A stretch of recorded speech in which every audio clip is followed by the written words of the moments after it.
What's up, Copy Squad? It's your boy, Kyle Milligan of KyleTheWriter.com, and today we're going to talk about hype marketing. To do it or don't do it. And I think we're going to kind of dive a little bit into like what is hype marketing. Are you doing hype marketing? Should you do hype marketing? This, that, the other. And at first, when I kind of heard about the criticism of hype marketing, I was pro hype marketing, right? I know the things that work, as I say over and over and over on this channel, the big four emotions. These, I call them the more emotions. I guess you could even call them the hype emotions. But the point is, we're making sales based on emotional sells. And it's crazy because I've been listening to this book, All Marketers Are Liars, by Seth Godin. Oh, before I get into it, everything I'm about to tell you about emotional selling, all the stuff I developed with the big four emotions and how to make a bunch of money that way, you can learn to trigger those emotions in your customers at KyleTheWriter.com/book. I wrote a whole book about it. It's called Take Their Money. It's available at KyleTheWriter.com/book. So anyway, I'm listening to this. All marketers are liars. And he's talking about hype marketing. And basically, there's two tests for your marketing you should ask yourself. The first question is, if I knew what you knew, right? If, for instance, we'll frame this in terms of my book.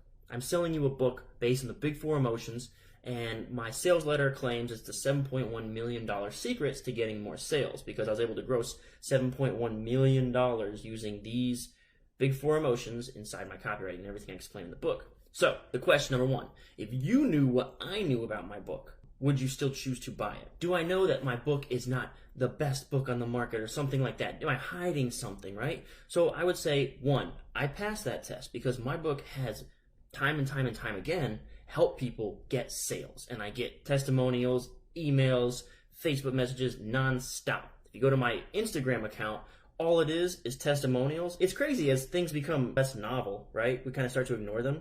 I wouldn't say that I'm ignoring all the messages and stuff that I get, but I don't even like really post them anymore. But like everything on there is just a testimonial. Anything where you see text, right? Just people messaging me like, wow, your book's awesome.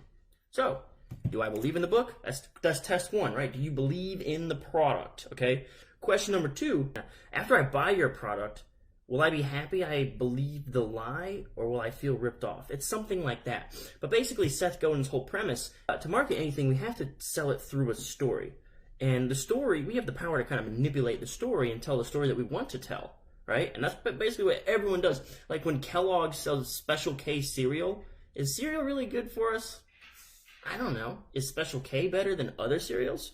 I also do not know. However, I like to buy Special K cereal. It's a lie I tell myself is this is healthy, right? I buy a Special K with protein written on the front of the thing, and that's the lie I tell myself is that it's healthy. That's the story I tell myself, and that's the whole premise of this book, All Marketers Are Liars, is we create a story that people want to tell themselves, a lie they want to tell themselves.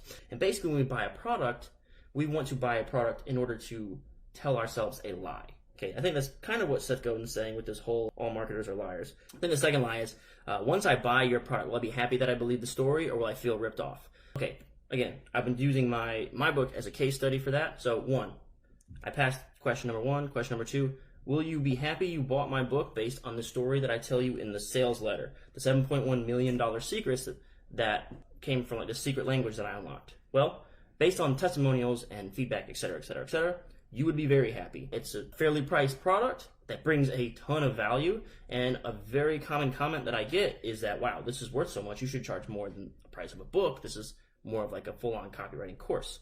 So again, the two tests for hype marketing. And that's where hype marketing kind of comes into the mix, and I'm kind of like, I don't know, I'm on the fence, I'm left and right.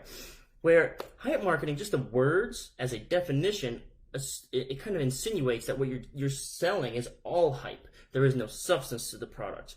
However, I'm also of the mind that we sell based on emotions, and hype is kind of like an emotion, right? And I want to create hype. I want to create excitement and buzz, which is why I preach the big four emotions. And I wrote the whole book, Take Their Money, about these four emotions. It's at KyleTheWriter.com/book. So I can't tell if I'm pro hype marketing or anti hype marketing, because on one hand, hype is a tool. The emotions are a tool. Taking advantage of this knowledge that facts don't work, like utilizing the best advantages that you have in your arsenal, is, I don't think, immoral. I think it's the logical thing to do. I think the illogical thing to do is to sell on logic. So I'm totally pro hype. I like hype. I think it's very important and it's powerful and it gets attention. You can't sell anything without attention, and you can't sell anything if you're boring. So I'm pro hype, but the idea of hype marketing infers, like just by the two words being juxtaposed, that total term comes with no substance. So I think what I would do is say, yes, pro hype marketing, okay? Because hype is an emotion, and we are not pro logic marketing. Logic is stupid. It's, sorry to say, it's ineffective. So to use it as a tool is the same thing as using your screwdriver to hammer a nail. It doesn't make sense. Selling B2B, if you're selling B2C, whatever you're doing, you're trying to recruit clients, we're always selling on emotion because you're speaking to a person, and people are influenced by emotional cues, right? So pro hype, it makes sense to use hype. It's illogical to ignore hype when it is so effective and it can work. What I do say then, okay, if you're going to be a hype marketer, is that you do have the substance, right? You still have to have something to back up your claims. Thanks so much for tuning in. Peace out, Copy Squad.